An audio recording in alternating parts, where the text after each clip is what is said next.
Hello and welcome to Jim's EV Adventures, and this episode will be Bolt centric. This is my Bolt EUV. I'm just about 1,200 miles shy of 50,000 miles on this vehicle. I'll do a 50,000 mile report after the first of the year because I should turn over 50,000 miles sometime in early January 2025. Just brought it back from the car wash. I'll show you some previews on that. Today, it is a beautiful blue sky, sunny day at about 63, 64 degrees here in Central Florida. I'm on my way to the car wash to get the car cleaned, vacuumed, and basically spiced up a little bit. And today we're going to talk about everything that I have done to this car since I first bought the car, including the new tires that I put on at about 42,000 miles. These are the Nexen N5000s. Very good tire. Not quite as low of a rolling resistance as the original tires, the Michelins that came on it. So I went from about 3.8 to 3.9 miles per kilowatt hour to between 3.7 and 3.9 miles per kilowatt hour. So especially when I'm driving at a little higher speed, I get a little bit less miles per kilowatt hour. I'll show you the tires up close. There'll be some B-roll I'll put in on top of while I'm talking about this. The fit and finish is held up well. There's absolutely no problems with the exterior body other than the pit marks that I get going up and down the highway between here and work. And the only other thing that has ever been wrong with this car is the telematics control unit, the OnStar module, which is preventing me from using things like Super Cruise, cruise control, and the OnStar module itself. I also have no GPS coordinates, so everywhere I go, this car thinks the speed limit is 25 miles an hour. So, with that in mind, let's go through each of the things that I've done to this car over the past almost 2 years now. Here we go. Some of the other things that I've done to it, of course, I did put in the 3D Max Spider mats within just a week or so of buying the car.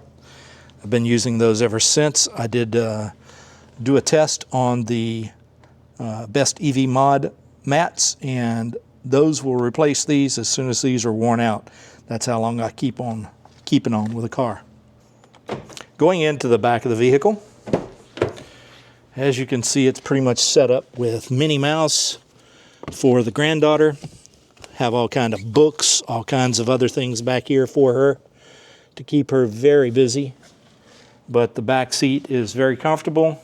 It's set up where I'm sitting as a driver, and as I get in the car, you can see I do have plenty of leg room back here. I added this nice little garbage can. Works great. There's also USB-C and a USB-A outlet back here for the rear passengers. Both of the outboard rear seats are heated.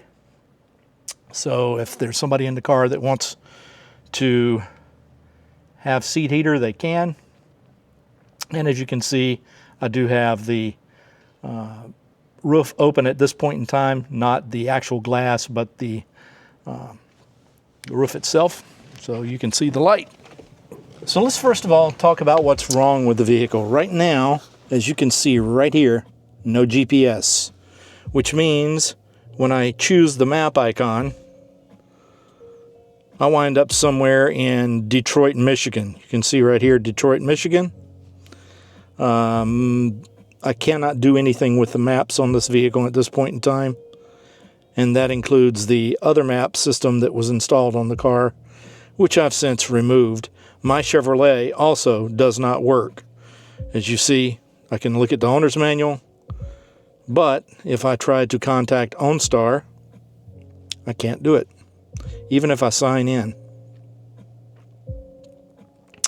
So the cameras are still working. You can see the 360-degree view working perfectly. Looking out my driveway works perfectly. And looking at it from the top also works perfectly. So all of that seems to work. There is no Wi-Fi hotspot. If I click OnStar and click to advisor call. Could not connect to OnStar, try again. This is part of the telematics control unit problem. And since the part is finally on order, maybe we'll get that problem resolved sometime within the next few months. As I go through the car, on the screen itself here, I did put a screen protector on this car within 5 days of buying it. You can't really see unless you get up really, really close, but I could peel that off. It is a very nice screen protector and has been worth every penny that I paid for it. I will put a link to that in the description below. One of the other things that I did buy for this car is this camera, the VIOFO A119, and it works perfectly. Has since I put the thing in the car. I do have it plugged in down here. You can't see very well down in there, but there's the Qi charger down here, and there's 2 outlets here.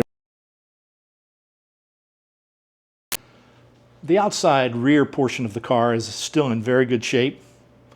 Tires look good. Like I said, I just washed it. Let's open it up and take a look inside.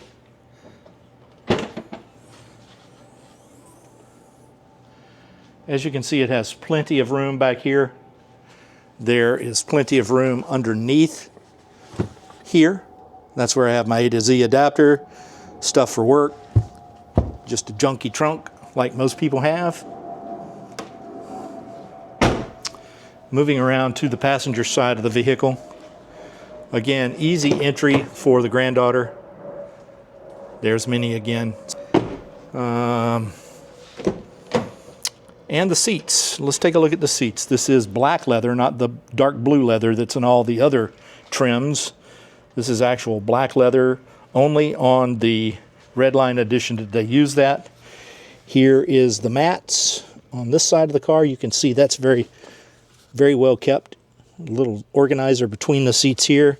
And of course, the organizer that I have up here, which also houses the V-Peak OBD II Port Reader that I use with the car.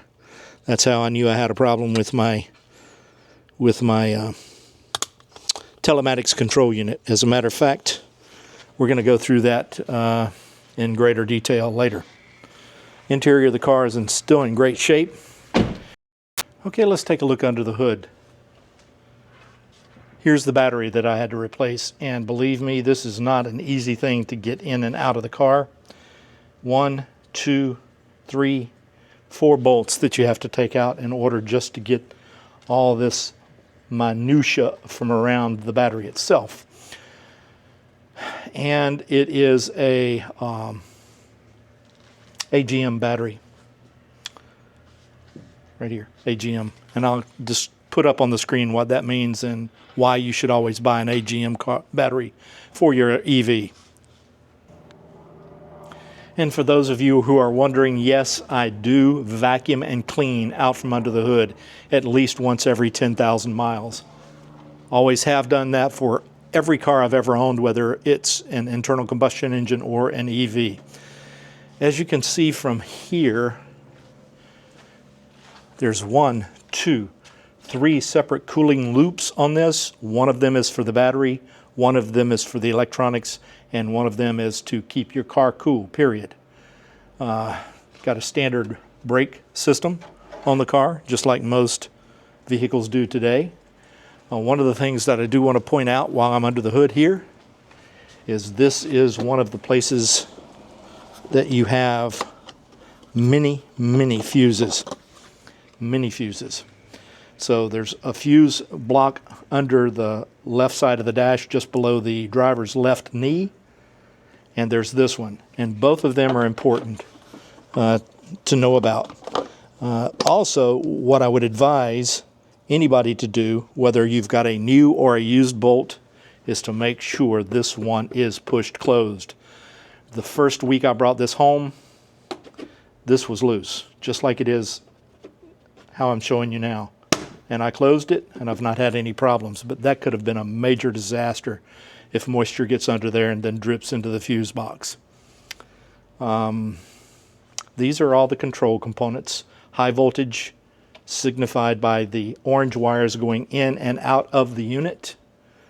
And the modules are all made in Korea by LG Chem, just as was the battery pack originally. This particular battery pack, though, was made at the LG Chem factory in Michigan. So with that in mind, the body and the main battery of the car, 65% of this vehicle is USA made, 35%, roughly 30 to 35% was made in Korea. This is where you put your washer fluid in, and that's about all I'm going to point out under here. Like I said, if it's got an orange cable going in and out of it, hands off. Do not touch. One other thing to do with the high voltage components, and I'll pause here and start it up here in just a moment. Okay guys, the other part of the high voltage components that everybody needs to know about, you can pull this back seat up in an emergency, and directly under the center armrest right here in the floorboard is the high voltage shunt that you can remove to disconnect the battery from everything. At that point in time, the main high voltage battery is completely isolated from the rest of the car. Everything under your hood is de-energized, and that is something you only do in an emergency. So that's going to wrap up this update on the Bolt. I'll get into more details next month when I do the 50,000 mile report. I'll be providing updates on all the expenses I've had, including the charging and, most importantly, the telematics control unit, if it is repaired by then. I'll cover all expenses through 50,000 miles, and then we'll compare those expenses to a car getting 30 miles to the gallon. I would like to thank you very much for stopping by today. Please do remember to subscribe, share, comment, and like, and ring the notification bell so you'll know when we've uploaded something new. Remember, treat everyone with kindness, put a smile on your face, help someone today, and pay it forward when someone does the same for you.